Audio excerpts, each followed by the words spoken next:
Hello, people, and welcome back to the Outbounds YouTube channel.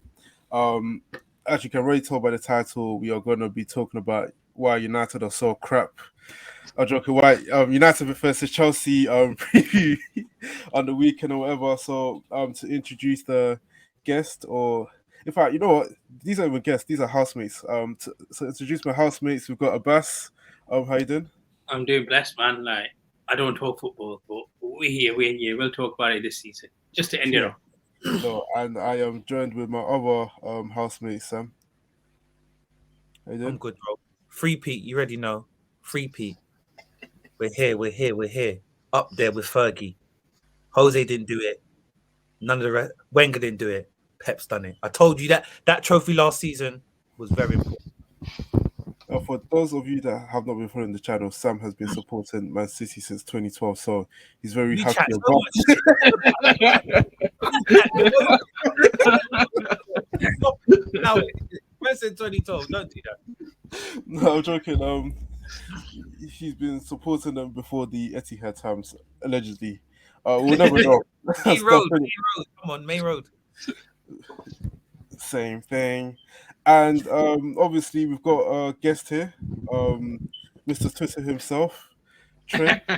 How you doing? I'm good, man. It's good to be here, man. My team's not playing the best football, but 1 point off top four to secure it against you, man. I'm here. We've got a cup final against Sam's boys, and I'm just hoping we beat them. So, just to get that double. So let's get into it. Obviously, if you follow Trey on Twitter, you know he's a very opinionated person. You know, I thought he was gonna leave the stream when he saw Ronaldo do the Ronaldo kick. that was prime Ronaldo. That was prime Ronaldo when he was bagging in goals. Yeah, but nevertheless, it's season United. But you know what? Let's obviously from United's point of view, how do you think your season has gone? It's a mixed one, because it's Ten Hag's first season. It's like we've done what's expected. I think if you can ask for something better, but you would want a bit more. So in the position that we're in, it's been a good season, but I wanted a bit more in terms of like how Newcastle have elevated their third option at the moment. But we're doing a decent job. I mean, another cup final. We've won a trophy already. People say, "Oh, it's only League Cup," but at the same time, it's a trophy at the end of the day, innit? Like the run, you can say was easy, but we got there in the end. We won the final. It wasn't by a big margin, but we done what we could. I mean, the season's been okay. Could be better, but it's a building process. I mean, Rome wasn't built in a day, so we've just got to take it step by step in it. And Ten Hag's doing a decent job with what he has. Could be better in some aspects, but we just got to see what happens in this summer. Hopefully, can get a couple strikers, maybe a couple midfielders, and another goalkeeper in it. So, yeah, I think it's been all right. I just hope we beat City, end that treble, and just could go for next season. Wait, and just elaborate that because you said you came into the season hoping for a bit more, and as you know, United are going to finish in the top four, which I mean, second, third, and fourth are all the same. So when you said a bit more, is it in terms of closing the gap to City, or what is a bit more for you? So, like, when I say a bit more, like, we was in the Europa League, and obviously you saw what happened against Seville. So a bit more as in, like, competing to get towards a final in that as well, innit? Like, we weren't going to close the gap on City. I never thought we were going to be in a title race or anywhere near them because City have just got too much. It's Ten Hag's first season. If anyone thought we were going to be in that City, then you're not really watching what we're doing because Pep's been in this league for what 6 or more years, and he's won what how many titles is it? What this is like his 5th title now? For like 6 years or something. Yeah, like 5th out of the last 6. Or like 5 or something. I don't know. Something stupid, but he's gotten a good amount of titles. So I just thought in the Europa League we could compete a bit better and gone a bit deeper into it. You don't want to be in it, but once you're in it and get into later stages, you want to win it at that point. I mean, it's a European trophy at the end of the day. I know we've won it, but you want to stack up more trophies in it. So I think we've done better in that remark. I mean, we've got the League Cup, cool. The FA Cup, hopefully we do our job in that. But I just think in that specifically, we could have done a bit better away from home and at home as well when we were obviously 2-0 up and then bowled it towards the end. So. Yeah. And obviously, just lastly, before we move on to the Chelsea side a bit, before we start previewing these games, in terms of Ten Hag, because obviously, when Ten Hag came in, I mean, he's bold like Pep as well, so everybody thought, you know what, he's gonna come, he's gonna take United to new heights, and he still could do that, but it's one of those things. He comes in talk about eras are meant to end, blah blah blah, and then he starts. He showed a firm hand, like, especially we see with the whole Ronaldo situation, whereas he was benching him at first, and then Ronaldo goes and does an interview, and it's been done for him. Have you liked the approach that Ten Hag has taken with most of the season as well, or do you still have question marks about him in terms of is he the man to take us forward? I think Ten Hag has approached some things well. The Ronaldo situation, I think if it was any other manager, they probably would have crumbled. He didn't, and I thought he approached it really well in terms of Ronaldo wasn't acting acting appropriate and acting as the more mature player that you would have thought he was. Like, he is mature, but in that way, how he just kind of disrespected the club and wasn't moving right, Ten Hag did it well, because obviously he didn't want to come on. I think was it against the Tottenham game? He walked down the tunnel. Then he wasn't really following what the manager wanted him to do.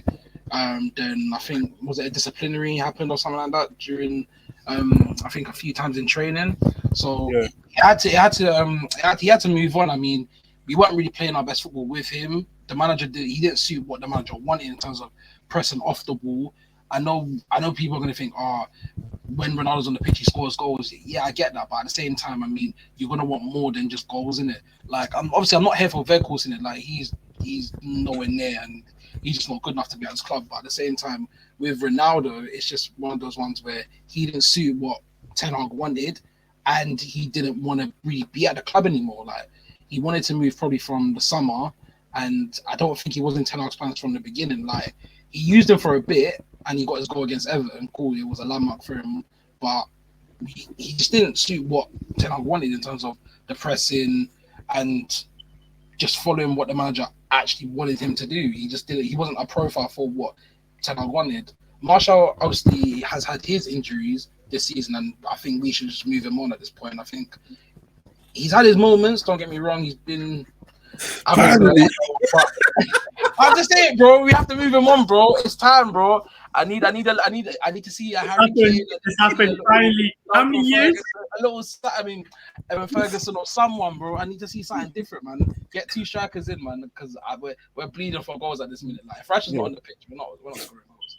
Because I was even going to ask, like, Justin Martial 2.0, and I was a big fan of Martial as well. I'm a big fan of Martial, but at some point you're just gonna have to give it up. You know what I'm saying? You just gotta move it on, man. You gotta move it on. Like, I've had good moments with Martial, but you just gotta move him on. Like, too injury prone, can't stay fit.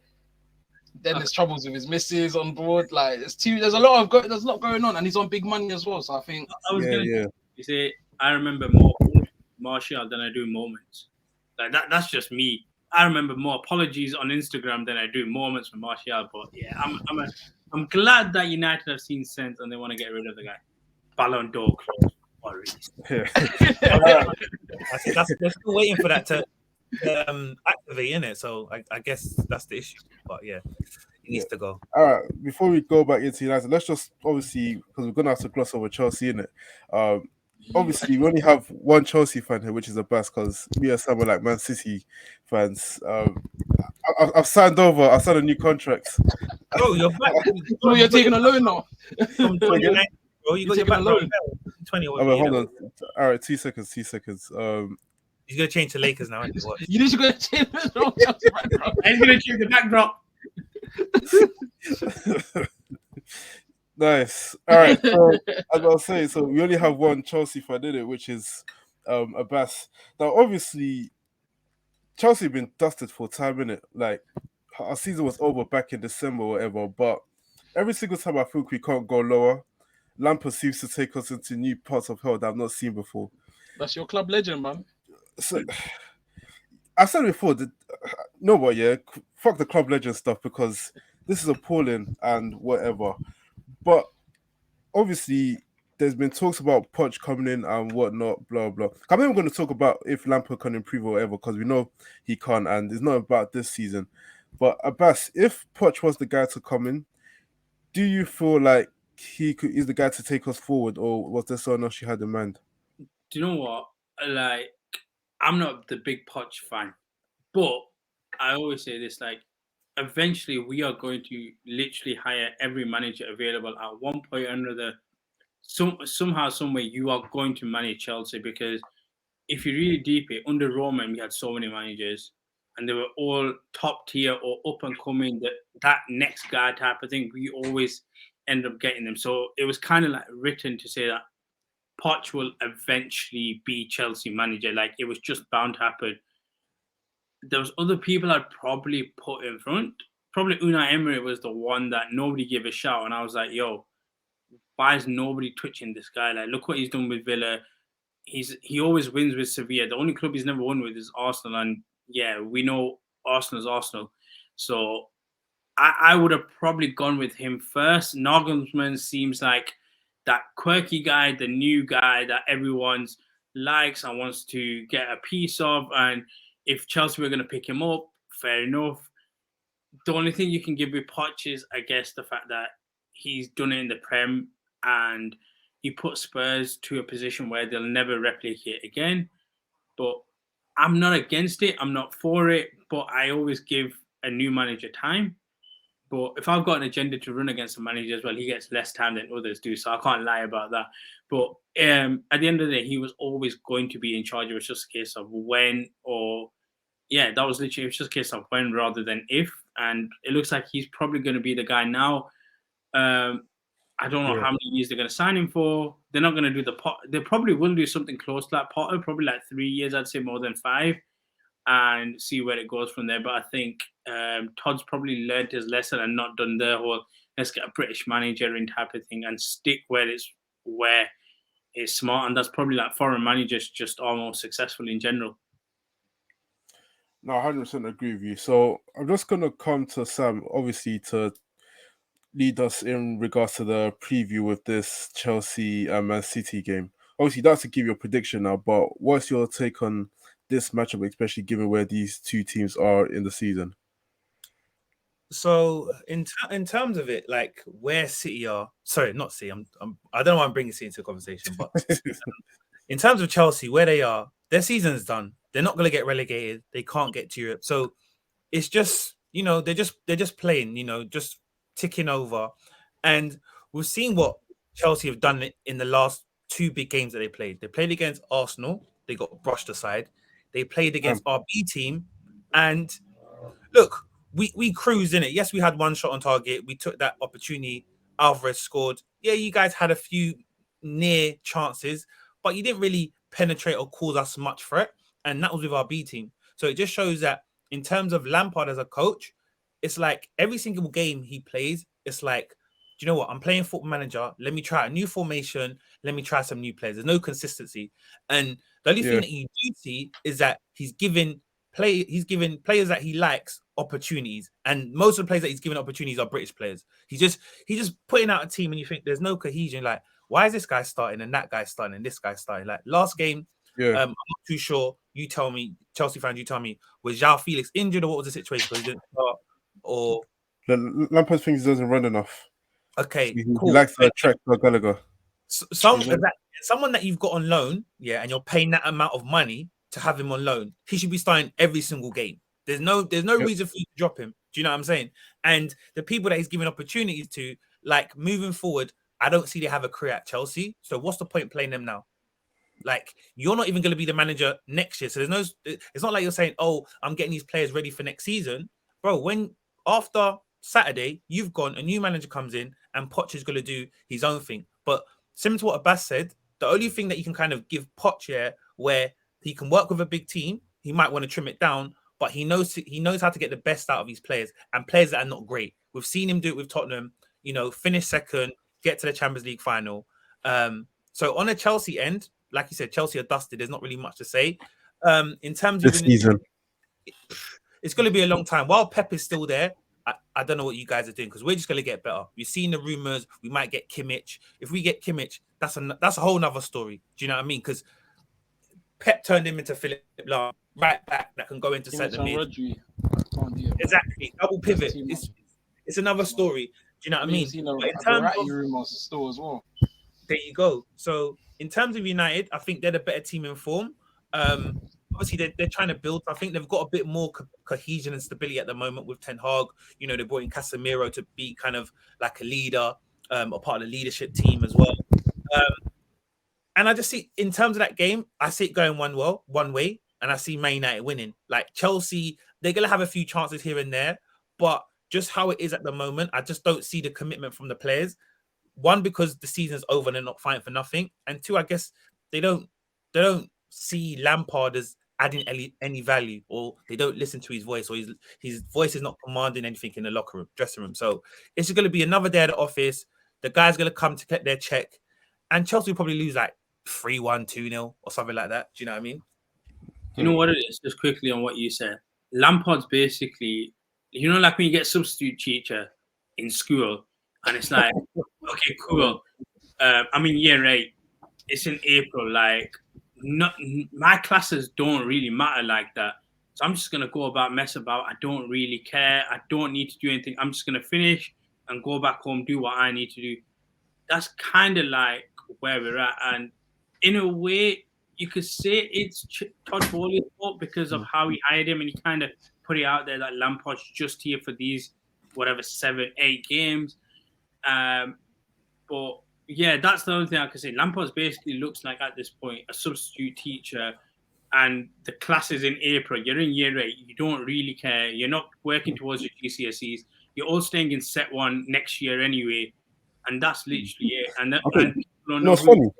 That's a sick analogy about. So I love it. It is. That's dope. That's what it's basically. You're playing for nothing, and like you said, in year 8, it's not like you're in year 9. You're getting ready for your SATs. Like year 8 is a year that is a throwaway year. Like you said, you're going to be in your set 1 in year 9. There's a couple weeks left. There's no end of year tests. Let me just skate through it and just do nothing. Okay, but I'm going to ask this question. Yeah, is so with all the issues that we've said that Chelsea have had this season in it. And obviously, Sam has alluded to it to talk about how he's going to go one way because United are going to do this, blah, blah, blah. Do you think there's a case, because I can make one, that Chelsea's future is still brighter than United's? Oh, yeah, 100%.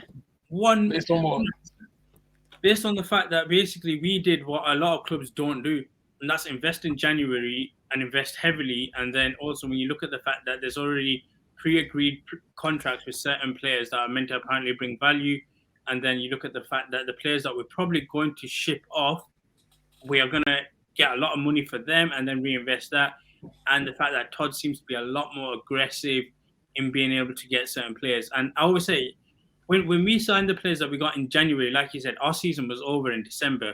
I still had a bit of faith that we can get into that top 4, but I always said this is going to be the longest pre-season in the history of Chelsea Football Club. And if you deep it kind of has been to a point, because we've chopped and changed starting 11s. You kind of work out which players are going to stay, which are not. And then we've already invested a large sum of money in January. So we've got these players on long deals. They're not moving anywhere. No matter what happens, they're not. And if they are, we're going to be able to get a lot of money back for them. So I hear where our future is still positive. And I always say, I give this guy one more chance still. Lukaku's going to come back. Like, as much as people don't want to rate this guy, I don't know what for. This guy's a 1-in-2 goal scorer for his career. If Harry Kane can work under Poch, Lukaku can do the exact same thing. And I don't get why this guy's 30. He's an elite goal scorer. Would you take him back? What? Would you take him back? I know he's coming back. 100%. If he comes back and he can show commitment, 1-in-2 career goal scorer. I don't care what people want to do on Twitter, whatever they want to. Timberland boots. Yeah. Remember, this guy played for my club for like 2 years, you know. I know Lukaku. Exactly. Like, he can miss 3 chances and score 1, but that 1 is going to be that goal that we probably need. But like I said, if I've got a player who's 30, 1-in-2 career goal scorer, what am I going to be mad about? It's just a case of let's just see how he performs. Like, he's still always going to have transfer value as well. So now I hear that I will still say that we're in a better position than United. I'd say Liverpool to a point. Arsenal, depending on how they bounce back. The only club I'd probably look at and say our head and shoulders above everyone is City. And I still stick by that, no matter how bad we perform this season. But bro, one quick thing. Sorry, Rich. in terms of who's in a better situation, yes, optics wise, yeah, Chelsea does look better. But a lot of the players that you've brought in are very inexperienced. They're very young as well. So doing this in the Premier League is different to do it in the Eredivisie or doing it in, the Russian league or doing it in the Bundesliga. Now you're going to come to the Premier League and expectations. Like, the precedent that Chelsea are setting is that the whole team's young. So if Nkunku doesn't perform or Madueke doesn't perform or Mudryk doesn't perform, what happens? Who's the leaders in that team? You got Enzo. Like, Enzo has played well. The last couple of games he has been smelly, I'm not going to lie. But again, I think he's just ticking and binding over. But a lot of your team is young. So, like, how are you guys going to perform? How are you guys going to come through adversity with that young team? And a lot of players are going to leave. And the players that are going to leave are going to be majority of your experienced players. So Good. I don't think it's going to be a very smooth transition. No, but I think what is as well for me as well is because I feel like with Chelsea, and some of the points that Sam made is valid, but I feel like, what the hell? Can you guys still see me?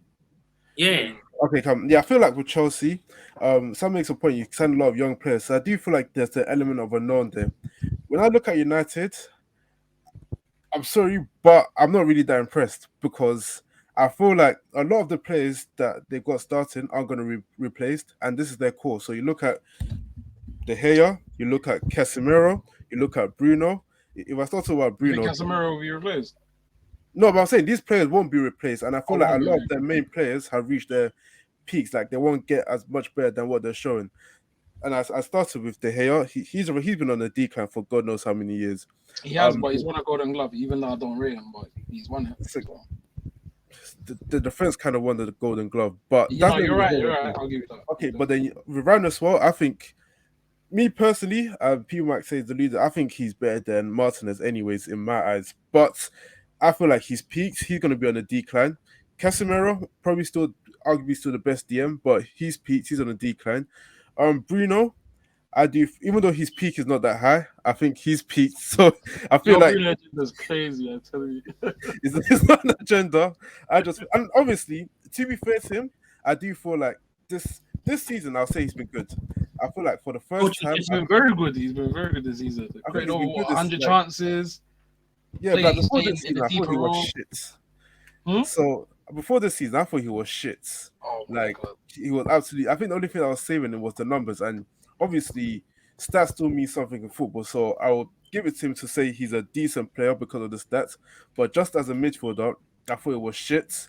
And then when you look at the front line, you've got Rashford who hit form, but this is not the first time Rashford has had a season like this. But then it's always like one season, Rashford, you're going to get the 17 league goals. The next season, you're going to get 4 league goals. It's always like, what Rashford are we getting this season kind of thing. And then we've already spoken about Martial. And then you look at Sancho, which the fall from grace is something astonishing. I don't know how someone goes from one of the hottest prospects in world football to someone that is being replaced by Garnacho and all those players there. Not that Garnacho isn't good, but Garnacho shouldn't be coming to take a player of Sancho's stature. And then you've got Anthony spinning top. He's such a weird, because it's a small of Anthony. I thought he was quick and he had elite dribbling skills. And I don't know if my eyes are deceiving me. Maybe I should start putting my glasses on more. But I don't see this pace and I don't see this. So you've got all these players, which half of them are new players. Are you going to start replacing all of them one by one? I don't think a new striker changes this. Whereas with Chelsea, obviously, it could go to shit. But at the same time, with the element of unknown, it could be one of the best things ever. And you start challenging City. So I still feel like our thing is brighter than United's. And really and truly, Arsenal possibly could have peaked as well. So who knows? Our challenge could be with Liverpool next season because I do feel like Liverpool haven't enough. Liverpool will make the necessary changes. So I don't know. We'll see. But that's my take. What do you think, Trey? Just on Chelsea, like, your squad is so like overloaded. So it's like, what direction are you gonna really go in? It's like, who's gonna stay? Well, some players you kind of know that are gonna leave, like probably Ziyech, Pulisic, Mount, Ruben Loftus-Cheek. Those are probably the players that you'd say they're on their way out. But even then, you've got players like maybe Nkunku coming in. But even as to say, you've signed a hot prospect in well, beforehand, he was a hot prospect in that league. We're gonna go say Havertz. So Havertz was one of the top players in that league. You signed him, and it hasn't really kicked on. You can say he's won the Champions League, but in terms of as an overall season, he hasn't really done it. He hasn't delivered the package. So it's like, can you really trust that league? You signed Werner as well from that league as well, and he was meant to be one of the hottest players in that league as well. Didn't work out, and you shipped him out. So it's a weird one with Chelsea. Like, you not sign these players for big money, like we do as well. Like, I can't really say, oh, look, sign money. Everyone signs players for money, but like, it doesn't always go to plan. Lukaku as well, you binned them after a season, so it's like saying that you don't want him back. And he had that interview where he said he wanted to return back to Inter and was slagging off the club. So the direction of Chelsea is going to be a bit weird. Like, I do like Poch as a manager, and I think he could do well with that squad because it's a young team. There's players that are hungry. Like, I like the look of Madueke. He looks good. Enzo looks good. Balaciu is very composed on the ball as well. So there's stuff to look forward to. But I just think the direction that you lot are going to go to, there's not really any experienced players in your dressing room at the moment. So apart from Thiago Silva, who's on a massive decline as well, and you can't play him week in, week out, who else is really there? What, isn't Aspi leaving at the end of the season as well? Thiago Silva's leaving. I think Silva leaves as well. I think Silva will probably go after this season, even. But I don't think at the end of the season, I think because they were saying that he might. I thought he extended another year, you know. Yeah, but I feel like then I was like looking into it that they were saying he might feel like going Brazil, which is calm. Like, I get it. Go back Brazil, do your thing. But then again, I think this is why we go back to the right appointment of the managers, because you just touched with the whole Havertz stuff, and you said that obviously you don't think Havertz has worked out for Chelsea and stuff. And if I'm just going to use him as an example, just because it's the name we brought up, I always go back to where is he playing at? What's your expectation of Havertz? Because I think people think because Havertz is playing as a number 9, you expect him to start giving you 20 Premier League goals a season or whatever. And then if he gives you 10, it's like this guy is failing or whatever. And I've seen times whereas in Havertz could have one performance and he wouldn't get a goal and assist there. He played really well and everybody would hamper him. And then he puts in that same exact performance and he scores a penalty and it's like, oh yeah, big game Havertz, this and that. So there's a bit of, I feel like it's a bit of overreaction within the Chelsea fan base, which in my opinion, it's been so decided ever since Sarri came into the club and stuff. I believe he ruined the Chelsea fan base because we used to be one before the smoker came in. But that's not the... Sarri was the best manager we've had. No, he was not. No, he was not. But it's not... Just a quick question. With me, I'm always a big fan of Kai Havertz, but just in terms of how football's going, where there's less reliant on a number 10. Most you're either a number 8 or you're a box-to-box midfielder or you're a 6. Like, and because Chelsea don't play like a 4-2-3-1, it's hard to kind of get Havertz in his best position. So that's why you'll see him play on the right as a false 9. And I don't really see him as a false 9. Like, if you want to get the best out of Havertz, it's as a number 10, and no one really plays with a number 10 at the moment. And it might have to be an experiment where you say, okay, cool, he has to play as a number 8, but he's more of a number 8 like De Bruyne that gets into the half spaces higher up, like a Gundogan and De Bruyne, where they're in the pockets in between the centre backs, because him playing on the right, he doesn't have enough pace to be dynamic and effective enough. Up front, he just doesn't have the strength, and he's just not a false 9. That's a very precise position that you play. You need to understand the game to a certain level to play that false 9 in terms of how you. Sam, what is he really? Because even as a 10, I don't think he's as creative as, like, if you put Mount on, I think Mount offers a bit more in that as a number 10. In terms of IQ as a 10, I think Kai Havertz fits there. Don't quote me on this. I'm not saying he's Ozil-esque, but as a number 10, he's got that magic there. He's got the antennas where the David Silvas, where he's seeing people coming from behind and doing the passes, doing the free. Sterling cost him an assist this weekend. Pardon? It sounds like a different player, you know. No, but the thing is that my guy. But Chelsea might not have been the right fit, and with players, it's always about fit. Same with Sancho. Like at that time when he went to United, it wasn't the best time because you had a manager that didn't play to his strengths. You had a manager that went to play on the counter-attack, and you got to realize the way Sancho plays is very intricate. It's not. Yeah, it's intricate. It's more closed up. And, close control, 1-2, get space and get into positions. And I just think everything is about timing and the manager. And as much as people say, "Oh, Pep always buys the best players," which is not the case because all the players that City have bought, everyone else could have bought them apart from like Jack Grealish, 100 million. But everyone else has been in that 50 million mark, and he's improved them. He's made them better players. Like who thought Rodri would be who he is now when he was at Atletico? He had like one season or something. Exactly. Do you know what I mean? And the way he's made players better, and what people would forget with Pep is that Pep, there's always a thing where with Pep, the first season you get there, it's a transition. The second season, we see you at your apex. We've seen it with Grealish this season. Last year, everyone saying Grealish was getting the ball, holding on it for too long, wasn't being dynamic or direct enough. This season, he's doing all the right things. Getting into the box, getting to the bar line.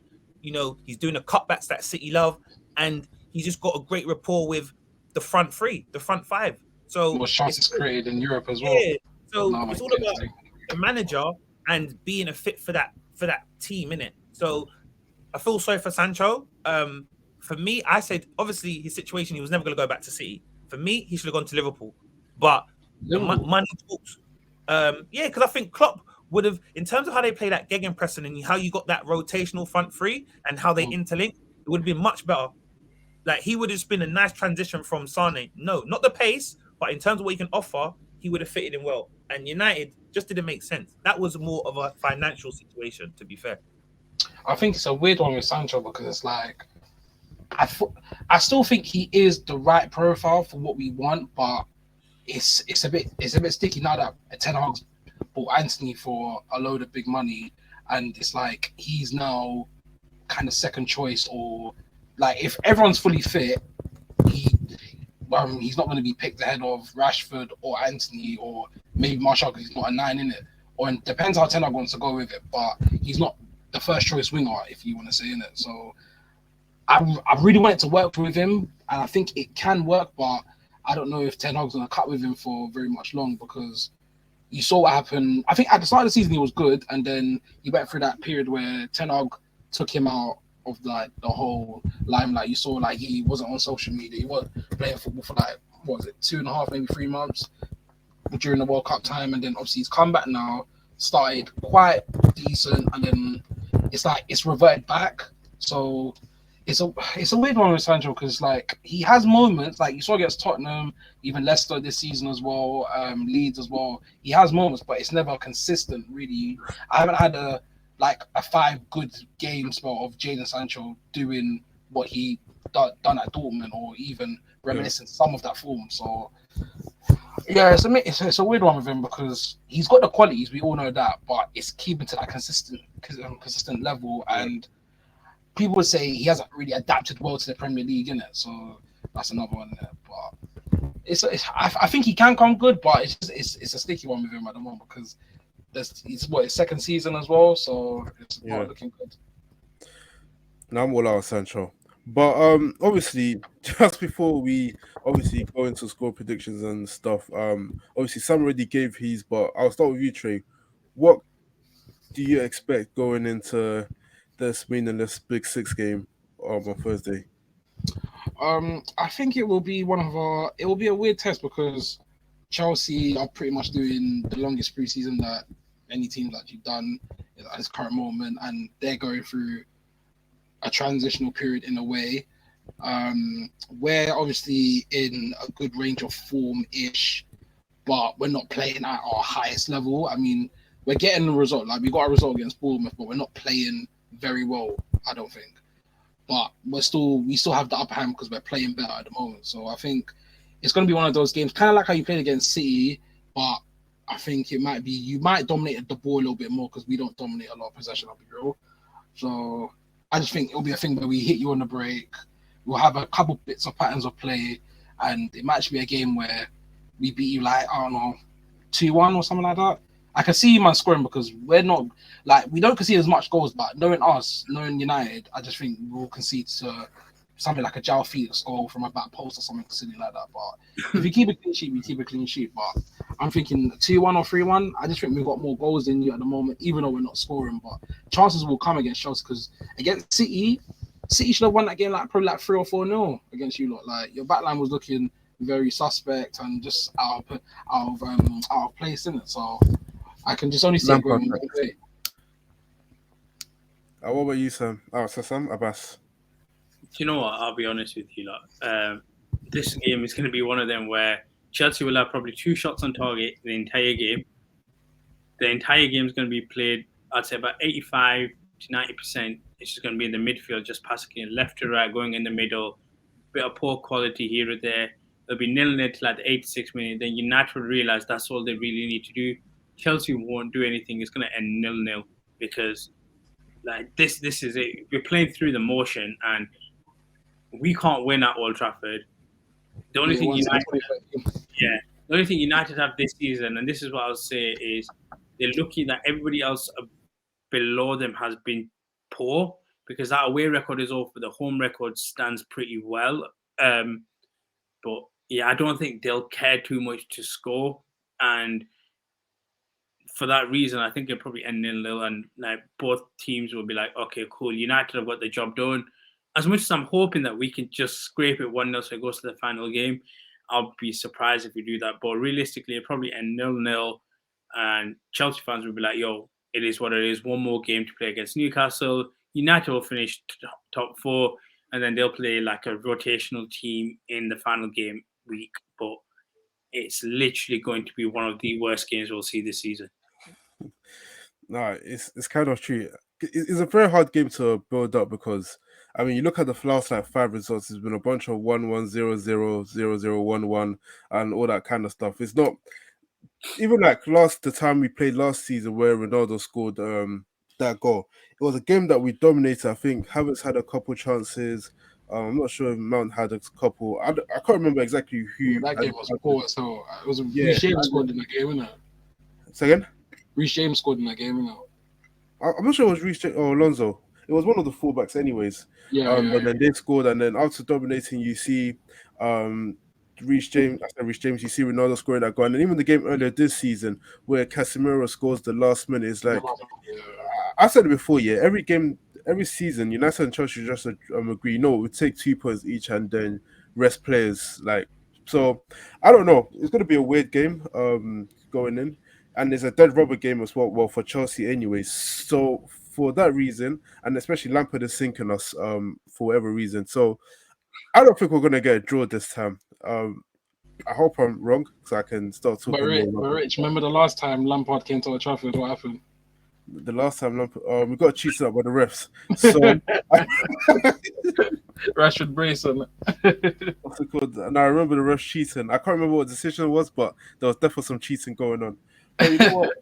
I'm a fair man and a man of integrity, so I'm going to predict a United win of 1-0. It's quite similar. But if Chelsea do win, you'll be hearing from me on Twitter, regardless. So yeah. You know what? I can't lie. So I was speaking to my boy. I'm trying to go to the game, and then I'll sit with United fans, win my Chelsea top on, and then if we win, security will have to take me out because I'm just not gonna let it go. I'm gonna security. Chelsea. I'll be the only one singing it because even the away fans won't even be there. Because what's the point in traveling up? Like you guys are crazy. Chelsea fans who travel up to this game, honestly, just stay at home, watch the game. There's no point. It's too long to come up. Even good for you. Next season, you can start going to Premier League games as well. Well, I can go to Premier League games this season, but I choose optionally not to, and I just sit and watch because there's no point. I'm wasting too much money paying for this anyway. Why do I need to go pay more? There's no need for me to do that. But like now, Burnley are now in the Premier League, so you can now. That's not seen the case. But yeah, my score predictions are United 2-1. Sam, what's your score prediction? Yeah, so like I was saying, and I think earlier, I think it's going to be either United 2-0 or United 3-1. Either way, we're getting top 4 that game. I can't. That last game just has to be a rotation. So what's your score prediction? Okay. Man. Yeah. Oh, I'm going 2-1 or 3-1. Yeah, I'm United. Yeah, of course. Just making sure. Chelsea. And Abbasi said it's going to be 0-0. No. Fair enough. Well, that is all we have time for this. I don't know if we're going to come back and do the review of it. It's whatever at this point because Chelsea are depressing and That's why I'm a City fan now. So I'll be there for the City parade. Hey Sam, when are we going to the parade in Manchester? Once we secure the treble in it, but we'll find a date. Find a date. So Sam, are we winning that FA Cup then? Who is City winning it? Of course, City will win it. United, bro. What Russian United Bro. going on? You don't know. You don't want that smoke. Come on, stop it, man. We'll see, man. June the 3rd, man. Do you know what's funny? Let me save this for another pod. Since City are so successful. Oh, good. I need that FA Cup. All United's fault, but let me save that for another time. Yeah. You But yeah, you guys. I don't think you guys will stop us, but it should be a good game. It's a derby. Anything can happen. Yeah. But the way we're playing and the form that we're in, the confidence that we got, there's no one really stopping us. The way we played against Real Madrid, like it was mad. That first 15 minutes, 20 minutes, it could have the game could have been over. Like because of Courtois, the game wasn't like 7 or 8. That's how mad it was. We could have finished Real Madrid and made them look even more smellier. So we've just got that confidence, and we've got to take a game at a time. We got Brighton tomorrow. Obviously, Pep's probably going to rest some players again. Depending. Do you think a similar lineup what Pep did against Chelsea? I think it'll be a bit similar, but I think he's still going to play a few players to keep them ticking because you can't. No, I think Palmer might start, but there's still going to be the big guns because you can't keep Haaland, all them guys not playing. You can't do that. So there's going to be they might play 45 minutes, come off, and especially with the 5 subs, it helps a lot. So I think we're going to see some of the younger guys playing, but we're going to see some of maybe like a Gundogan and then the Bruyne start. Then you bring on Haaland or whatever. But yeah, you don't want to get these guys and have to shake off the cobwebs for a final and then Champions League. No. Keep them ticking, keep them motivated. Which people rotate. I don't do that, man. But yeah, somebody said that I can allow you to slander Chelsea, but not respect your orders. There you go. But yeah, and I'm hoping City win the FA Cup and then Inter win the Champions League. I said I've got one more Pep agenda. I'm all right. Oh, if Pep don't win that treble, hey. See? Look how the goalpost has changed. Look what my man said.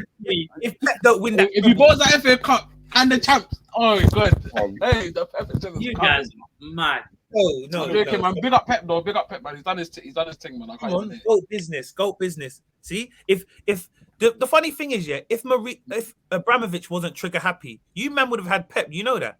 Yeah, you lot could. I don't know how you have not had Pep. You know, he said he wanted to go there, but when he spoke to Abramovich, he said, "I'm not here. I'm not dealing with the sacking business because Pep's never been sacked." So he said, "I'm not going to Chelsea," and that happens. And he couldn't get that reassurance. He said, "Okay, cool." But Pep wouldn't work at Chelsea anyways. Pardon? Pep wouldn't really work at Chelsea anyways. Because it would be a bit toxic for Pep. Anyway, stop it, man. Remember, Chelsea have like a history of liking black players. So imagine you now put Pep in Stamford Bridge. It's gonna be. Now we're using this. Now we're going back to this. Yeah, same way. Man's. The curse of Yaya Toure. Now it, man. The curse of Yaya Toure. It's still haunting. It's still good. That curse of Yaya Toure. That curse was to hold him on the FA Cup. You know, I'm telling you. It only works in Europe. I'm not even talking too much because I can smell the hate. I can hear the hate. No. I rate Pep here, but you mentioned had 2. Let's be real. You mentioned had 2 or 3 Champions Leagues with Pep in this time because there can't be this many excuses for him in the Champions. All right, cool. But the same thing is, but Fergie only won 2 Champions League in 23 years, but he's the greatest. Say no more. It's cool, man. It's cool. We'll see in it. We'll see. I mean, it's either Pep puts me to shame or I put Pep to shame. We'll see what happens in. When's the Champions League final? I don't really care about the FA Cup. The Champions League one. You don't care about it because you're not in it. Look how you the biggest final in England. That's what it's gonna be, man. The biggest final in England. Yeah. No, sorry, Mickey Mouse Cup. It doesn't really. Oh, stop hating, man. You see what I mean? You're not in these finals. You're not getting it because the last FA Cup you man had. You beat Leicester in it. So let's not do this, man. But the last one we won, we beat United. So yeah, but that was like 2017. Your recent one was when you played against Leicester. But nobody cared about that. Feel good factor for Leicester. I actually clapped for them when they won it. I felt a bit. Yeah, same. I was happy. I was like, Vardy go get more trophies than Kane. They completed the book in it. Yeah, so it was a feel good factor, whatever. But you know what, we're gonna wrap up there. Obviously, I was about to say, Abbas, thank you guys for joining on, but you guys live in this house now. So, Trey, thank you for jumping on. Is there anything Thanks for you having want me, man. to promote or shout out for anyone that's gonna watch? Okay, just yeah, TMJ_171 on Twitter and just general socials. Yeah, and obviously undiluted media for Sam. And obviously you can see Abbas tag over there. He's on TikTok. Abbas Talks Sports, I believe. Yeah, but Yeah. just follow the Twitter in it because you know. Yeah. Yeah, and everything can, and as you can see, the banner has been rolling for the past 46 minutes. Follow me on all my social media platforms, _UK, TikTok, Instagram, Twitter, and YouTube, especially TikTok because that's where the daily content is. And we'll be back. Next time we're back will be the finals preview. Spoiler is the Denver Nuggets versus the Heat, if people didn't already know. So we'll be back for that where Abbas will be basking in his sports show glory. And until then, thank you guys for tuning in.